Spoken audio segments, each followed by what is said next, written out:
Hey guys, I am making a really fun kind of bite-sized either snack or like a game day appetizer. I've got a box of just yellow cake mix and a box of Jiffy. And what we're gonna make is, if you like the sweet cornbread at Marie Callender's, this is actually the hack recipe for how to make it at home. So one box of yellow cake mix, one box of Jiffy. And then you're just gonna follow the instructions on the back of both boxes. So for the Jiffy, we've got 1 egg. And for the yellow cake mix, we've got 3 eggs. Like that. Break up the eggs just a little bit. And for the yellow cake mix, using 1 cup of just regular water and a 1/2 cup of vegetable oil. Goes right in there. It's like an easy recipe because this part is written on the back of the boxes. We're also going to be adding 1/3 of a cup of milk, just like it says on the back of the cornbread box.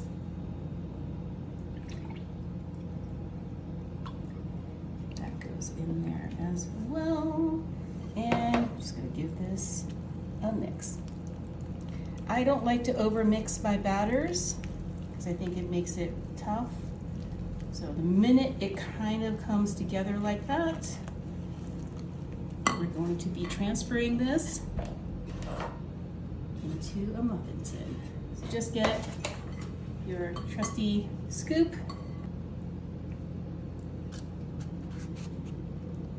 and I think that's it. So yeah, this is gonna go into a 350-degree oven. Clean up the dirty messes. And we'll be making a frosting for this while this is baking. So we're gonna start with 2 tubs of this whipped cream cheese. You can use the regular cream cheese, but you're gonna have to make sure that it's completely softened to make this frosting. So I just like using the whipped, just easier. And honestly, it kind of costs the same at the store. So 1 tub, and these are 8-ounce tubs. Use 1 16-ounce tub if you want. I couldn't find any, so that's why I'm using 2 8 ounces. It's weird. I found 8-ounce tubs and 12-ounce tubs, but no 16-ounce tubs. Go figure. So once you've got that, I'm going to be adding a 1/4 cup of honey. Now that's enough honey for me to not use the squirt top, and I've also sprayed a little oil on the inside of my measuring cup because that's a little hack for it to come out really, really easily. So go ahead and measure up to the 1/4 cup mark. And then look at how easily that comes out. Not a whole lot sticking on there. Go ahead and get the rest of it out. And see, now you don't have to worry about, did I actually put the right measurement or half of it stuck inside my measuring cup?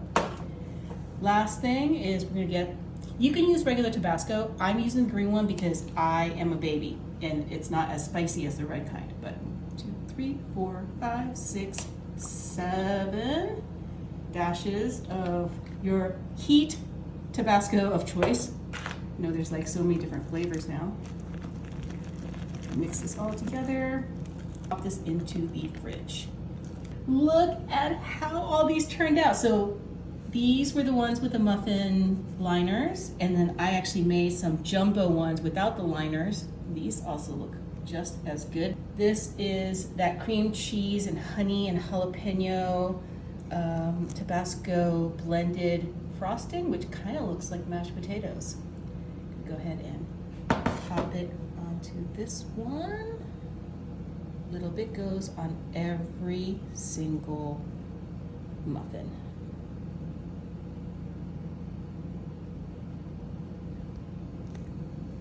Once we finish up the rest of these, look at how it's like cornbread with mashed potatoes.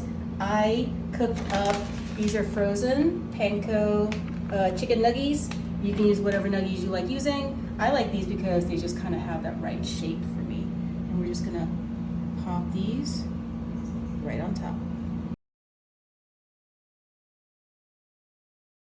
Last one here, and then to make everything even More amazing, we're gonna get some of this Mike's Hot Honey. I actually saw some generic brand stuff the other day. Drizzle on all of these muffins. This last one. Come back and just add just a little bit more on that one because that's the one that I am going to taste test. Look, it's all soft, squishy. I don't know if I could fit all of this in my mouth at one time. So nugget first. The cornbread. That cornbread is so good. This is amazing. You guys need to make this for your next party because people will be talking about this for days.